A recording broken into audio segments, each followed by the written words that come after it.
बिस्मिल्लाहिर्रहमानिर्रहीम। अस्सलाम वालेकुम स्टूडेंट्स आपको आज के इस वीडियो सेशन में एक बार फिर खुश आमदीद।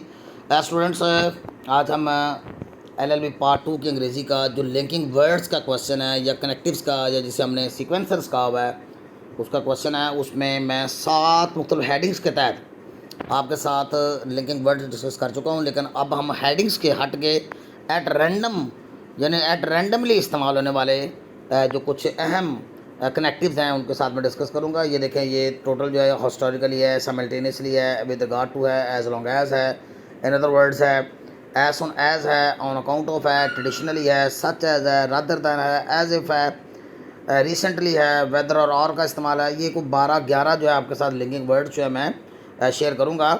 और हमारी जो नेक्स्ट 9वीं और जो 10वीं वीडियो होगी स्टूडेंट्स, वो सारी की सारी जो है वो एट रैंडम होगी। तो और 10 वीडियोस मैंने आपको बताया था, इंशाल्लाह बहुत काफ़ी होंगी आपके लिए। और ये कनेक्टिव्स के नोट्स अगर आप मंगवाना चाहें तो आप उसे इन नंबरों पर रब्ता कर सकते हैं। You would be provide the notes with minimum price. तो ये स्टूडेंट्स लिंकिंग वर्ड्स का जो है हम आगाज़ करते हैं। इसमें है जी आज का अदरवाइज़ का माना वरना होता है। वरना ये हम थ्रेट करने के लिए आमतौर पर इस्तेमाल करते हैं, या चॉइस किसी को देने के लिए, ये चॉइस या रिजल्टेंट चॉइस बताने के लिए ना, उस वक्त हम अदरवाइज़ इस्तेमाल करते हैं। अक्सर हम अदरवाइज़ बोलते हैं, वरना इसका माना होता है। मैंने लिख दिया यहाँ पे रोमन स्क्रिप्ट में उर्दू में लिखा है, और ये भी मैंने बसूरत दीगर, बाद बच्चे उर्दू में इसका ये माना भी लेते हैं बास लोग, तो बसूरत दीगर जो है ये मैंने वैसे ही लिख दिया है क्योंकि मैंने उर्दू में नहीं लिखा, लेकिन इंग्लिश में आपकी चूँकि रिक्वायरमेंट नहीं है, तो चूँकि ये पाकिस्तानी स्टूडेंट्स के लिए, एलएलबी के स्टूडेंट्स के लिए और सीएसएस के स्टूडेंट्स के लिए, पीपीएससी का जो एग्ज़ाम देते हैं उनके लिए ये बनाई गई है। और स्पेशली उनके लिए जो अंग्रेज़ी ग्रामर को, अंग्रेज़ी ट्रांसलेशन को, अंग्रेज़ी कंपोजिशन को, अपने राइटिंग स्किल्स को, एडवांस राइटिंग को इम्प्रूव करना चाहते हैं, ये उनके लिए होते हैं linking words. Linking words students, आप इनको सिर्फ एग्जामिनेशन पॉइंट ऑफ व्यू से उम्मीद ना दीजिए। ये बात बड़े जहन नशीन कर लीजिए कि अगर आप एडवांस लेवल की अंग्रेजी लिखना चाहते हैं ना, ऐसे राइटिंग हो जाए या एडवांस लेवल की कोई भी आप चीज़ करना चाहते हैं, तो आपको लिंकिंग वर्ड्स का इस्तेमाल आना चाहिए। तो ये बहुत अच्छे वर्ड्स होते हैं, बहुत यूज़फुल वर्ड्स हैं, बड़े शानदार अल्फाज हैं।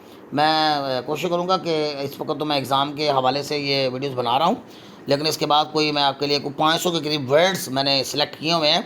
वो 500 के करीब जो वर्ड्स हैं linking words with translation, with Urdu, with sentences जो हैं, वो अपने यूट्यूब चैनल पे मैं इसको अपलोड करूँ ताकि स्टूडेंट जो मैक्सिमम नंबर ऑफ एक्सपोजर जो है उनको मिले। क्योंकि ऐसे जो वर्ड्स होते हैं ये सेंटेंसेस के अंदर फ्लो लेके आते हैं, ये कनेक्टिविटी लेके आते हैं, ये लॉजिक लेके आते हैं, ये तहरीर को शानदार बनाते हैं और हाईली एडवांस्ड लेवल की तहरीर बना देते हैं।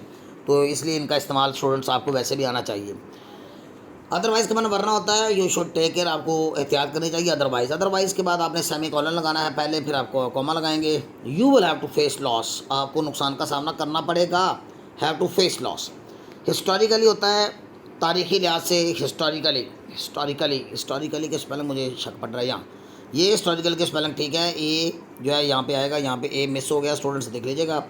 वेजेस फॉर वुमेन, और ख़वातीन की जो तनख्वाहें हैं या उजरत हैव हिस्टोरिकली बिन लॉयर, तारीख़ी लिहाज से कहता उठा के देखने ख़वातीन की तनख्वाहें थोड़ी रही हैं दैन दोज ऑफ मैन, मर्दों की नस्बत। दैन के बाद आपने दोज ऑफ लगाना है, दैन दोज ऑफ मैन, यानी मर्दों की जो तनख्वाहें उनके मुकाबले में उनकी नस्बत कम रही हैं। हैव बीन का भी इस्तेमाल किया गया, हैव हिस्टोरिकली बीन लॉयर। और लॉयर जो आप जानते हैं, लो की सेकंड डिग्री है, लो की। साइमल्टेनियसली बहुत इंपॉर्टेंट है स्टूडेंट्स। मैं आपको क्या बताऊं कि आज का ये जो हमारा लेक्चर है उनमें जो सबसे इंपॉर्टेंट वर्ड है वो साइमल्टेनियसली है। और पीयू ने मेरा ख्याल है जो पेपर पैटर्न दिया है उस पेपर पैटर्न के मुताबिक ये जुमला वहाँ पे भी दिया हुआ था, साइमल्टेनियसली एक साथ, यानी happening at the same time, यानी जब दो काम एक ही वक्त में होते हैं उसको हम साइमल्टेनियसली कहते हैं। ये मैंने पहले भी कहीं आपके लिए डिस्कस किया है। ही वाज टेकिंग मील, वो खाना खा रहा था, एंड वॉचिंग वीडियोज़, और वीडियोज़ भी देख रहा था ऑन मोबाइल पर। यानी एक वक्त में खाना, जैसे बच्चों की आदत होती है साथ फिटर पी रहे हैं या साथ खाना खा रहे हैं, साथ वीडियो भी देख रहे हैं, वो तो हम कहेंगे साइमल्टेनियसली काम कर रहे हैं, एक साथ काम कर रहे हैं। साइमल्टेनियसली यानी happening at the same time या doing at the same time, कोई भी काम एक ही वक्त में हो या किया जा रहा हो हम साइमल्टेनियसली कह सकते हैं। रिगार्डलेस ऑफ बेबी बहुत इंपॉर्टेंट है। रिगार्डलेस ऑफ होता है से बालातर होकर, यहाँ पे मैं मीनिंग लिखना भूल गया तो इसका मैं मीनिंग देना चाहता था। तो रिगार्डलेस ऑफ होता है किसी चीज़ से कतई नज़र होकर, किसी चीज़ से बालातर होकर, किसी बात को या किसी चीज़ को या किसी पहलू को बालाए ताक रख कर। तो यानी रिगार्डलेस ऑफ यानी इस चीज़ को खातर में ना लाते हुए हम बालातर होकर, ये सारे इसके वर्ड्स बनते हैं। We should help every needy, हमें हर नीडी की, हर ज़रूरतमंद की मदद करनी चाहिए, रिगार्डलेस ऑफ रिलीजन, इस चीज़ को या इस चीज़ से बालातर होके कि उसका क्या मज़हब है, उसकी क्या रेस, उसकी क्या नस्ल है, और उसकी कास्ट और उसकी ज़ात क्या है। एंड पे फुल स्टॉप लगा लीजिएगा। तो स्टूडेंट्स, हमें हर शख्स की, हर मोहताज की मदद करनी चाहिए, मज़हब, नस्ल और ज़ात से बालातर होकर, से कतई नज़र होकर। वेरी इंपॉर्टेंट है, बोला करें आप लोग अपनी राइटिंग में, अपने स्पीकिंग में। एज लॉन्ग एज होता है जब तक के, ये ड्यूरेशन का वो जाहिर करता है। As long as nobody will disturb you, आपको कोई तंग नहीं करेगा। As long as I am here, जब तक मैं यहाँ पे हूँ।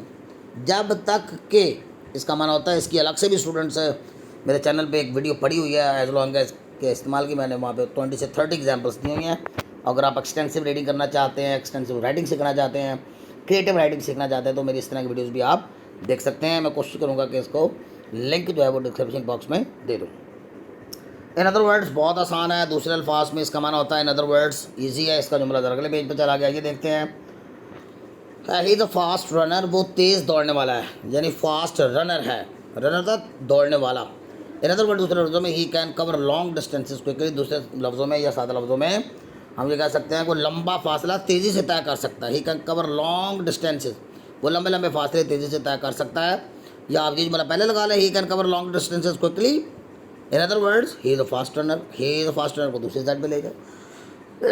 ये वजाहत करने के लिए इस्तेमाल होता है इन अदर वर्ड। जब हम किसी बात की, किसी एक स्टेटमेंट की वजाहत करना चाहते हैं ना, तो उस वक्त हम एक जुमला पहले लिख के दूसरे जुमले में इन अदर वर्ड्स क्या कि लिंक करके ना फिर उसकी वजाहत करते हैं, एक्सप्लेनेशन करते हैं।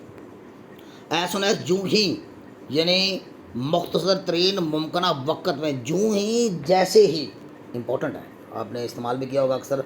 तो एज सुन एज होता है जूँ ही। I like this mobile phone, मैं ये मोबाइल फ़ोन पसंद करता हूँ। And as soon as I get money, और जैसे ही मैं पैसे हासिल करूँगा, यानी जैसे ही मेरे पास पैसे आते हैं, जूँ ही मेरे पास पैसे आते हैं। I will by similar one, मैं इस जैसा ख़रीद लूँगा। ऑन अकाउंट ऑफ बहुत इंपॉर्टेंट है, कई दफ़ा पेपर में आ चुका है। ऑन अकाउंट ऑफ की वजह से, और ऑन स्कोर ऑफ की वजह से। वैसे तो की वजह से कि हमने कई पढ़े हैं, बिकॉज भी पढ़ा है, ओइंग टू भी पढ़ा है, ड्यू टू भी पढ़ा है। इन सब का माना की वजह से होता है। इनमें एक वर्ड ऑन अकाउंट ऑफ भी है, ऑन स्कोर ऑफ भी है, ऑन ग्राउंड ऑफ भी होता है एक, ऑन ग्राउंड ऑफ, याद रखिएगा, मैं यह लिखना भूल गया हूँ। ऑन ग्राउंड ऑफ की बुनियाद पर। He was excluded from the team, उसे टीम से निकाल दिया गया। ऑन अकाउंट ऑफ या on score of his bad performance, उसकी बुरी कारकर्दगी के बायस या की वजह से उसे टीम से निकाल दिया गया। ट्रेडिशनली, रवायती तौर पर, और the farmers in this region, इस इलाके के जो किसान हैं, ट्रेडिशनली ग्रो टबैको, रवायती तौर पर, ये उनकी रवायत है कि वो यहाँ पे क्या करते हैं, तम्बाकू, ये टबैको आप जानते हैं, तम्बाकू कहते हैं, टबैको इस्तेमाल कर उगाते हैं, ग्रो करते हैं एज देयर मेन क्रॉप, अपने मेन क्रॉप के तौर पर। सच एज होता है जैसा कि, जब हम एग्जांपल देना चाहते हैं ना किसी चीज़ की, तो हम सच एज इस्तेमाल करते हैं। जैसे फॉर एग्जांपल, तो सच एज का मतलब फॉर एग्जांपल होता है। There had been some dangerous bowlers in Pakistan team, Pakistan team में बहुत से खतरनाक खिलाड़ी रहे हैं, बॉलर रहे हैं बल्कि। सच एज वसीम अकरम, जैसा कि, अब देखें मिसाल देने के लिए, सच एज जैसा कि Wasim Akram, Waqar Younis and Shoaib Akhtar. Rather than, very important है स्टूडेंट्स, आज तो इत्तफाक से ही हमारे के सारे क्वेश्चन वर्ड्स बड़े इंपॉर्टेंट हैं।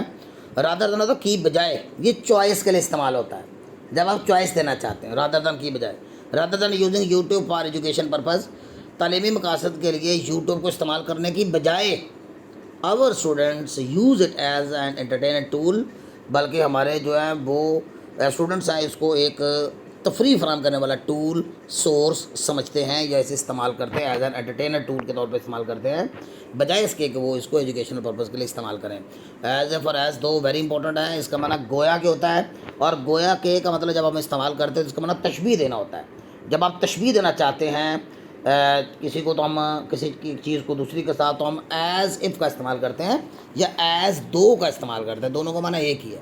ही क्राइड, वो चिल्लाया, एज इफ़ या एज़ दो, ही हैड गॉन मैड, वो ऐसे चिल्लाया जैसे पागल हो गया हो, या गोया कि वो पागल हो। इस तरह ही behaves as if as though, मेरे में से कोई भी इस्तेमाल कर सकते हैं। यहाँ पे स्लैश लगा लीजिएगा, एज इफ़ के बाद ये स्लैश है, यानी या ये लगाएं या ये लगाएं, एज इफ या एज दो he is a billionaire. Billionaire आप जानते हैं बिलियन से निकला है, बिलियन जो होता है वो अरबपति को कहते हैं, तो बिलियनियर होगा अरबपति, जैसे मिलियनियर होता है ना लाखपति, तो इस तरह बिलियनियर होगा अरबपति। इसके बाद है जो हमारा रिसेंटली, हाल ही में, क्वाइट रिसेंटली, बिल्कुल अभी माजी करीब में, recently at the recent time, हाल ही में, या नॉट लॉन्ग गो, ज़्यादा देर पहले नहीं। ये सारे लफ्ज़ एक ही मतलब रखते हैं, नॉट लॉन्ग गो या एट रिसेंट टाइम्स या रिसेंटली हम यूज़ करते हैं। He spend 10 years in the village, उसने 10 साल गाँव में गुजारे। रिसेंटली ही शिफ्टेड इन लाहौर, वो लाहौर शिफ्ट हुआ। यहाँ पे ही हैज़ शिफ्टेड भी कर सकते हैं, कोई मसला नहीं, परफेक्ट टेंस में भी ले जा सकते हैं। और माजी भी, यानी वो 10 साल तक गांव में रहा है, रिसेंटली वो यहाँ शिफ्ट हुआ है। और वेदर और का इस्तेमाल चॉइस के लिए इस्तेमाल करते हैं। आई एम इनडिसाइसिव, मैं फ़ैसला करने की पोजीशन में नहीं हूँ। जब आप इनडिसाइसिव होते हैं ना, तो इसका मतलब ये होता है कि आप फैसला नहीं कर पा रहे, इन कन्फ्यूजन जब होते हैं ना आप, तो इनडिसाइसिव, ये अन नहीं है, एन नोट कीजिए, इनडिसाइसिव। आई एम इनडिसाइसिव, मैं फ़ैसला नहीं कर पा रहा अबाउट इस चीज़ के बारे में कि whether to join this college और नॉट, कि मैं ये कॉलेज ज्वाइन करूँ या ना ज्वाइन करूँ। स्टूडेंट्स, ये एट रैंडम वाला जो हमारा पोर्शन होगा ना, जैसे ये 8वीं वीडियो थी, इस तरह 9वीं और 10वीं वीडियो स्टूडेंट्स आप लाजमी याद कीजिएगा। स्टूडेंट्स इसको नोट्स में से आप इसे ज़रूर आप स्टूडेंट्स प्रिपेयर कीजिएगा, क्योंकि ये हाईली एक्सपेक्टेड मुफ्त के नंबर हैं स्टूडेंट्स।